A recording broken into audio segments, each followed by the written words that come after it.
All right, we are at Haverthwaite Heights, which is a national park, woodland. It's quite a big woodland, and it'll be an ancient wood where there's a bit of plantation, which is what we're in at the minute, and quite a bit of ancient semi-natural woodland, which is what's up on the hill over there that you can see just coming into leaf. The oak trees and the yew trees are standing out, and the odd pine.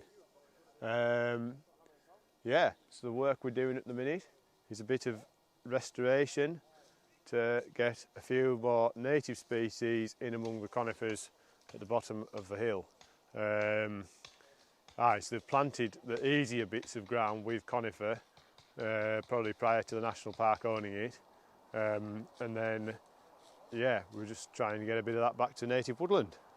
So they've already started it in some areas. See next door the birch flapping around there. They're maybe 20-year-old, something like that, possibly a little bit more now actually. But yeah, so there's some areas have seen work done, and other areas not so much. And in time, it should do it good. We've got a team of volunteers from Working Class Heroes, so they come, well, maybe a handful of times a year to do a bit of work, so that's good. And it's quite an industrial woodland, so there's a lot of charcoal pitsteads and peelers huts and things around, so we're not far away from, well, the railway for one thing, but also Backbarrow, where they would have used a lot of charcoal in the past. So it'll have been an oak woodland that they'll have used the produce to make charcoal for smelting industry and whatnot, and bark peeling for the tanning, so when they would have used that for leather. So yes, so a bit of history. It's good to see things happening. I think, yeah, it'd be good to sort of carry on with it really and see things change. There's been a few issues with plant health, so there's larch disease in the wood.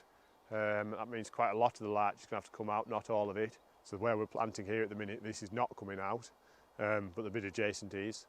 So yeah, that's going to make quite a change, well, in the wood and in the landscape as a whole. So that'll be a loss.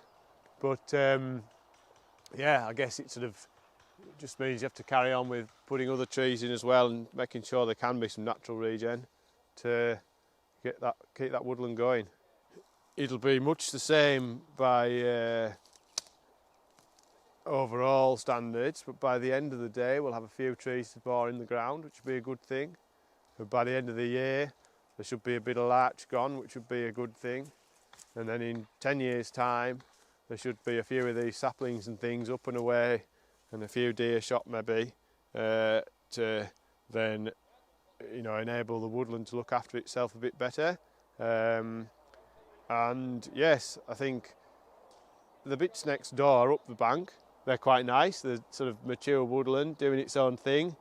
But yeah, it's really just trying to get a little bit more diversity in among the conifer. I'm not saying like conifer should all be gone, but it's just sort of tickle away at it, and you've got to gradually get a bit more of the native species back in really. So yeah, if you turn and look at the larch there, like the hellish good trees, it's really good growing, so you don't want to sort of lose all elements of productivity. I think it's sort of, you've got to think of both things. Yes.